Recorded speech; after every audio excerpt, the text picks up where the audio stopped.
The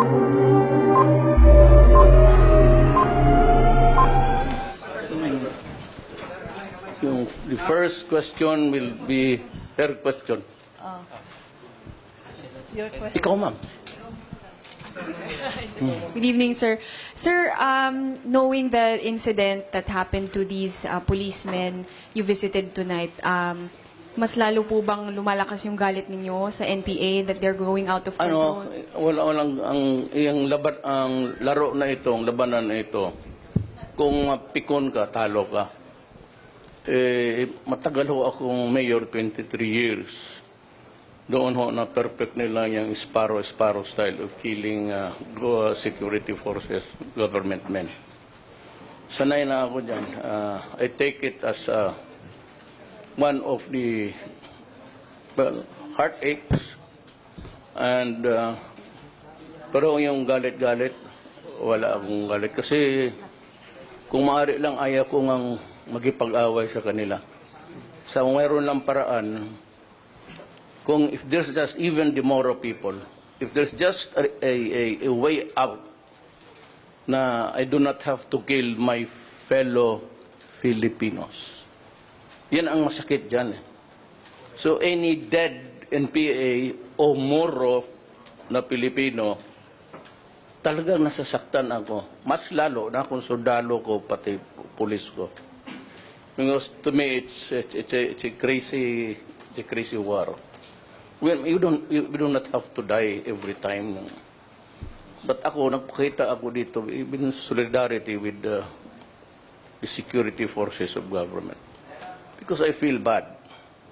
Lalo na dyan sa Marawi. I declared the state of martial law. And I sent my soldiers there. And some of them had to die. Every time I read the briefer, matutunaw ako sa grief. But it does not mean to say na naliligayahan rin ako. Same with the NPAs. Magkaibigan kami noon ng mga NPAs. Kaya lang, the reverse is there because noon pwede ako maglaro. Politika mayor yan. Pero ngayon, I do not have that luxury anymore. Kaya mainit yung away namin. Pero hindi na ako sumasagot. Ang masabi ko lang kay Jose Maria Sison, kina-question niya yung ilang araw ako nawala, Sus Maria Josep. Kina-question ko siya. If you are truly a revolutionary leader, my God, come home and fight here. All these years, nandoon ka sa ibang lugar, nagpapagasto ka ng ibang gobyerno, pinapakain ka, anak lang. Tapos yung mga tao mo dito, kamong mga NPA, nangamatay na lang mo, nangabiyuda na mo, huwag ganin mo kita kung sana si Sison. Inyong leader, talawan, duwag. May leader ba na maghigda-higda lang ito sa Ultrecht? Ano klaseng leader yan? Umuwi ka dito ka mag-standby, and do not question my absence. It's only God, pareho dito sa mga may destiny tayong lahat na sinusunod. Pagka panahon mo na. Pero ikaw, huwag ka magpasarap dyan, umuwi ka. Lahat ng gastos mo galing sa mga negosyo dito because of taxation. Kayong nasa taas mga liderato ng NPA, ang lalaki ng allowance ninyo. Ang mga kawawa, yung naniwala sa iyo, lalo na yung mga lumad, kayong mga lumad, kung maniwala niya, gihimo lang mo pangpatay niya, huwag nga niya mo kibaw sa inyong giawayan. And you do not even know the dimensions of politics there. Mga politika lang po na. Kaya kani si Jason, gusto pong bulingkod pagka-presidente. Ayaw pa aminin na may sakit na siya. Ako tuloy ina-absent ko. Ayaw ko lang sabihin bakit absent ako kasi yung nag-honeymoon. Kasi nag-honeymoon may sa doon yun sa kanya. Sige lang pala ako trabaho. Tapos daw ako may sakit, may ano. Hindi. Kung pasakit mo, sige. Kung maganda mong pamangkin, papuntahin mo dito sa akin. Siya na ang magsabi sa iyo. Sa tarang nagsasagutan kami, ayaw ko nang sumagot dan sa matandang yan. Dito ka, earn my respect kasi sumibat ka. Nag-lecture-lecture ka sa amin, buang ka, tapos nandiyan ka sa, nagdidirect ka ng, you're directing iwar from ang namamatay, yung naniniwala sa iyo, dili man gani kabayad, o ako pa'y tigbayad sa ospital, gago mundag ko. Ay, tuwa mo ang siso. Dito kayo mga NPA, just surrender to your barangay captain. Your barangay captain will accompany you to any of the police military. Bigyan ko kayo ng trabaho. Automatic, I will make, gawain kitang sundalo. Gawain ko sila sundalo, I will induct them. Mag-training kayo ulit dito sa utak. Tapos, in about 6 months kung matapos yung klase na, automatic kayo. Bigyan ko kayo ng lupa, bigyan ko kayo ng bahay, bigyan ko kayo ng trabaho, pati yung baril ninyo, inyo na. Kaya yung baril surrender mo, taguin mo lang yan, inyo na yan. Hindi ako interesado dyan. I'm not interested in the surrender ng armas. Kung gusto niyo, inyo taguin, inyo, souvenir ninyo. Pero palagay ko kayo, mga matay rin kayo, tignan mo. Without even ang inyong literature ang season, parang Diyos sa inyo. Wala, ang bugok na yan. Mag-revolusyon tapos nagatago doon sa ibang lugar. Dito tayo. Umuwi ka, ako ang magsalubong sa iyo. Itong ko ng tanang ipo mo na mo. Yabang. If you are really brave, if you are really sincere, come home and fight. If you want to a deliverance of this country, and you think that you know better than the Filipino, yung mga, pati kasi nyo, hindi kayo manalo. Sabihin mo, umakyat kayo sa stage, walang permiso. Bakit? Nung nagkampanya kayo roon sa Davao, tumatakbo akong mayor, tumatakbo kayo ng mga party list. Bigla kayong dumating, umakyat kayo sa stage, nagpermiso kayo sa akin? I was campaigning then. Then you dumating kayo. And you assume na kaibigan tayo. Akyat kayo sa stage. Hindi ka lang anak ko nagpasalamat sa speech ninyo na binigyan kami ng panahon ni Duterte na makipag-usap sa inyo. Ikaw, Teddy. Ang ulo mo, no? Sobrang laki. That's the problem with an excess brain. Does not work at all. Kung masyadong wala kang ipakita ang ano. What is your contribution to our nation building? Nothing except death and destruction. Kaya, hindi na ako sa kabat after this. Wala ka rin makuha, magsagot-sagot ka sa kanila. Hindi mo lang makahawak ng isang barangay. Makapatay kayo. Ano ginagamit ninyo? Rason. The reason is really Bakak Falls, na mayroong ano dito, sa Bansalan, sa Davao, na may pinatay. Pinasama ng automatic yan ng pulis na babae. Nurse yung mga yan. Yung iba dyan, pumasok talaga kasi malaki ang sweldo.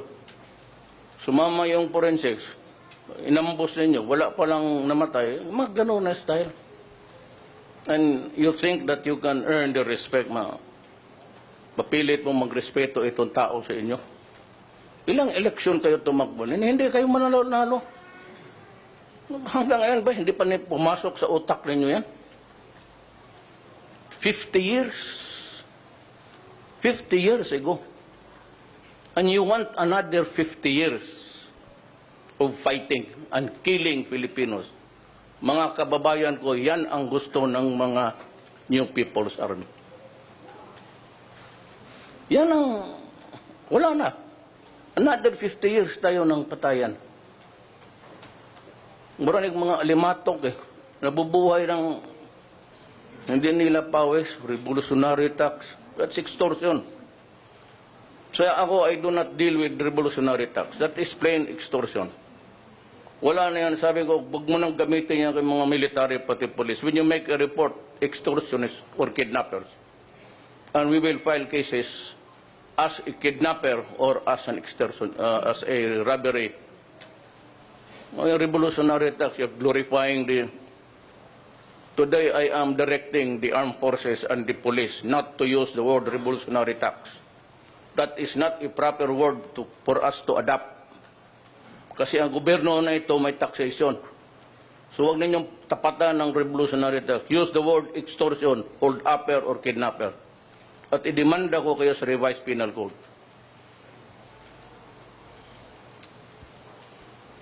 And I'm going to ask Congress to pass a national security code. Natatakot lang naman dyan yung kalaban ng gobyerno. Kung if you are a peace-loving Filipino, bakit ako maging presidente ano lang ng tao, mag-oppress ng kapwa-tao? So I came here to share the sorrow of the families of the policemen, to show solidarity sa mga sundalo na pati ako nasasaktan, nandito ako, and make it public, and to criticize the Communist Party of the Philippines. Ito daw niya akong takot-takot eh. Sos Mariusep, matanda na ako. Like you, I would be glad to die for my country. Isang beses lang tayong dumaan dito. Kung ako ang mamatay dito dahil itong conflict na ito, I'd be proud also. There's always a time, sabi ko nga, hindi man natin kontrolado ang buhay natin sa mundong ito. Hindi natin we cannot foretell what's destiny for us. So, we only, tayong mga Kristiyanos, and maybe the promise also sa Islam, is that there is an eternal life. It is God who chooses the time for us. Sabi nga, lahat ng pangyayari dito sa mundong ito may panahon. There is a time to be born and a time to die. Tanda mo, irrespective na takutin ka ng NPA o hindi, mamatay ka. Ganon rin yan sila. So, sige lang. Tatong mga anak na ito, anong kita mo kung lalaki ng mga anak? Magpulis. Magpa-enlist ng 17 years old. Sabi ko, wag mo, anak, dahan-dahan lang. You do not enter into the service with hatred. Kasi magpapikon ka, talo ka. Alam mo bakit? You become reckless. Gusto mo nang gumante, abante ka ng abante. O diyan ka madisgrasya. That's why I've told every policeman or military man, do not go to war with a hatred. Just use your brain. Total yung, wag kang, do not worry about dying. Kaya ka pumupunta dyan, gusto mong mamatay.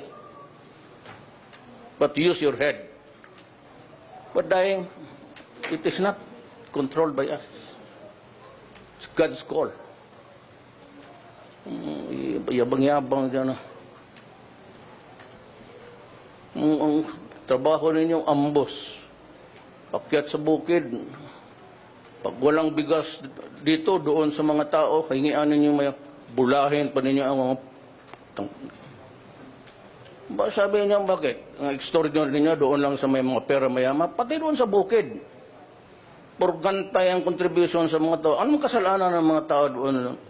Bakit niya idamay yan sa yung idea ninyo of communism or socialism, extreme, ultra? Gusto nila suluhin because they have hijacked socialism in accordance to the belief of nila ni Mao Zedong. Kasi you cannot hijack para kayong may-ari as if you invented the socialism in this planet.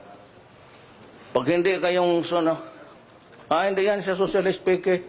Tangin mo. Kaya nga ako nag-aral noon, kaya nakakilala.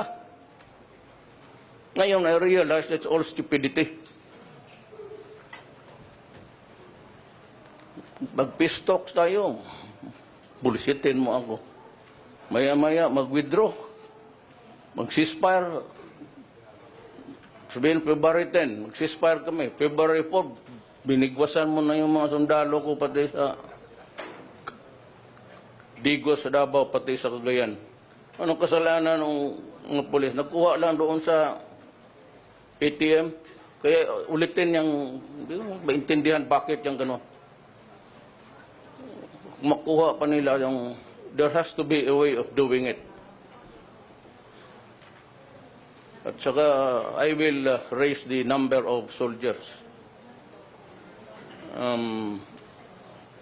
Mobilizing about 20 and 10 battalions of SAF. Sige, pahay tayo. Another 50 years. Yan mo kaya ang gusto ninyo. Do you want to destroy this country? Go ahead. Walang problema. So what is the third question? Romeo Subaldo. Ho. Sir, some of the locals po, sir, asking kung pwede na po ba raw ibalik dito yung mga sundalo na kinuha at pinadala sa Mindanao kasi po they're feeling na baka sunod-sunod na yung ambush, especially now na maraming sightings ng mga armed men dito sa Negros. Ano lang, marami bagbaga dito. Even with additional men, I said I have to raise the number of soldiers. But in the meantime, wala mang problema ng sundalo. Pati police, alaman nila yan. So, makauna lang. Ang problema, they are using pasangil ba nga hindi totoo na dito may ano. So we have to improve on that. And I will hear them out what is their suggestion to save lives. Pero sabihin mo na maligaya kayo, nakapatay kayo, iniwan ninyo po. Kayo mga komunista, anong iniwan ninyo? Mga bata na wala ng tatay. Yan ang kaligayahan ninyo. Alam mo kasi minsan ang tao pag nakahawak ng baril, magtulilik eh. Parang he feels suddenly that he is God. Because there is that barrel of the gun pointed at defenseless people. Yung mga taga-bukid na nag-auma lang diha, muhatag sa inyo. Kaya hirit mo doon sa mga negosyante, hiritan pa ninyo bungas ang mga pobre. Tapos sabihin ninyo para kayo sa tao. Shit. Huwag tayo magbulahan dito. Di matabata. Totoo lang. So what's the third question? You want another question? Mr. President, mayroong gabi, Ponce Espino, Bombo Radio Bacolod. Gusto ko lang malaman lang namin kung ano yung alaman ng pinag-usapan po ninyo ng family at saka anong mangyayari sa mga bata po kasi parang... We will answer for the education. Every widow of a policeman or a military man, pinapasok ko sa trabaho. And edukasyon kami na magbayan. May trabaho yung asawa. Tapos, I gave them 250,000 plus 20,000. Then, they will have another 250,000 sa akin lang. So, that's 500,000. But the remaining 250,000 will be used to create a livelihood sa kanilang pamilya. So, they have to undergo the DTI training, small business, medium. Kung i-roll nila, turuan sila paano i-roll yung pera. But they will have the pagkain kasi ni-enroll ko sila sa 4-piece. So they have about 1,500 monthly plus yung bigas. Ngayon, sobra na yan kasi as a police officer, meron naman sila. It will continue. Tinitignan ko pa hanggang saan. But what is very important is that the children will have an education. Yan, anti-communist. Lalaki yan ang anti-communist. So, you perpetuate the division of this country. Buti pa, but they are a minority. Pa-demonstrate lang. Pati yung mga bata dyan na ano, mga undo, galing ako dyan. Nakikinig rin kami, kaya rin ako naging... Well, when I was mayor, I was crossing the ideological border. Magkaibigan kami. But ngayon kasi, presidente ako, I do not think of my city. My job now, my job before was to build a city. So, ay makikipag-ano ako sa lahat. Pag mga projects ko, hindi maparot, hindi hingian. Kasi makita man nila yung construction, diba, sa highway. Tapos tawagan nila yan. 2%, 3%, 5%. Yan, mayayaman yan. Kamo yung mga sakop sa inpe mo mga sundalo, mga lumad. Kanang mga project na project agi mo sa highway, na project na ipangalan sa tag-iya sa equipments. Dili mo hatag sunugon. Mayayaman niya 2%. That's why they can sustain a war. But ang malaking pera nasa liderato. Kaya yung leader ninyo nga umuwi si season dito. I dare you, as a leader of the Communist Party, I dare you come home and fight your war here. Kasi ako nandito. Gusto mo tayong dalawa?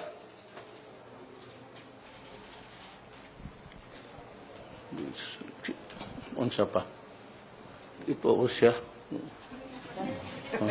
Last question from Dano Ting. I am forcing you to ask a question.